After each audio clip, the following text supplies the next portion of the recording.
Hello everyone, good afternoon সবাইকে। তো আজকে স্পেশাল মেনু নিয়ে চলে এসেছি, সানডে যেহেতু।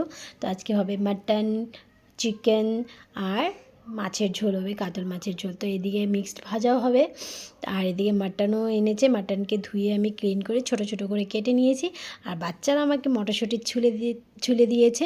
এদিকে কাতল মাছের ঝোলও আমার হয়ে গেছে, আর এদিকে মাংসের মশলার জন্য সব কিছু নিয়ে নিয়েছি, আর পেস্টটাও আমি করে নিয়েছি। এখন আমি মাটনটা ধুয়ে ক্লিন করে রেখেছিলাম, সেখানে পেঁয়াজ কুচানো আর টমেটো কুচানো দিয়ে দিয়েছি। এর মধ্যে দিয়ে দিয়েছি ধনে গুঁড়ো, দিয়ে দিয়েছি জিরে গুঁড়ো, দিয়ে দিয়েছি হলুদ, আর দেব কাঁচা তেল, আর মরিচের একটু লঙ্কা গুঁড়োও দেবো। কাঁচা মরিচ তো দিয়েছিলামই পেস্টের মধ্যে, কিন্তু একটু লঙ্কা গুঁড়োও দেবো, আর দেবো এটার মধ্যে পেস্টটা দিয়ে ভালো করে মাটনটাকে ম্যারিনেট করব। তো মাটনটা ভালোভাবে মাখা যায় ততই টেস্ট হয় সবাই বলে।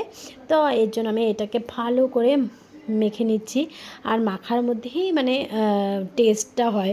ভালো করে মাখলে টেস্টটা অনেক বেড়ে যায়। তো এর জন্য মাটনটাকে কিছু চিকেন না মাখলেও হয় কিন্তু মাটনটা মাখলে অনেক টেস্ট হয়। তো কাঁচা তেলের একটা স্মেল সেটা অনেক সুন্দর আসে। তো এদিকে আমার ম্যারিনেট করা হয়ে গেছে, এখন একটু রেখে দেবো কিছুক্ষণ। রেখে দেওয়ার পরে এদিকে আমি কড়াই বসিয়ে দিয়েছি গোটা গরম মশলা, আর দিয়ে দেবো তেজপাতা, আর দিয়ে দিয়েছি অল্প পেঁয়াজ কুচিয়ে দিয়ে দিয়েছি একটু ফ্রাই করে পেঁয়াজটা।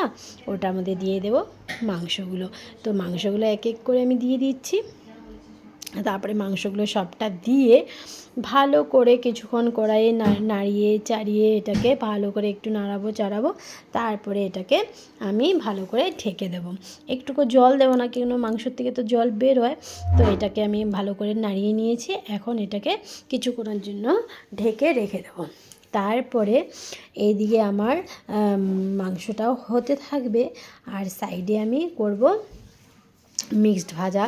তো এদিকে আমার ফুলকপি কাটা প্রায় হয়ে গেছে, আর ফুলকপির মধ্যে দিয়ে দিয়েছি গাজর, দিয়ে দিয়েছি বিনস, দিয়ে দিয়েছি আলু, আর এটাকে আমি এখন ফ্রাই করতে বসিয়ে দিয়েছি।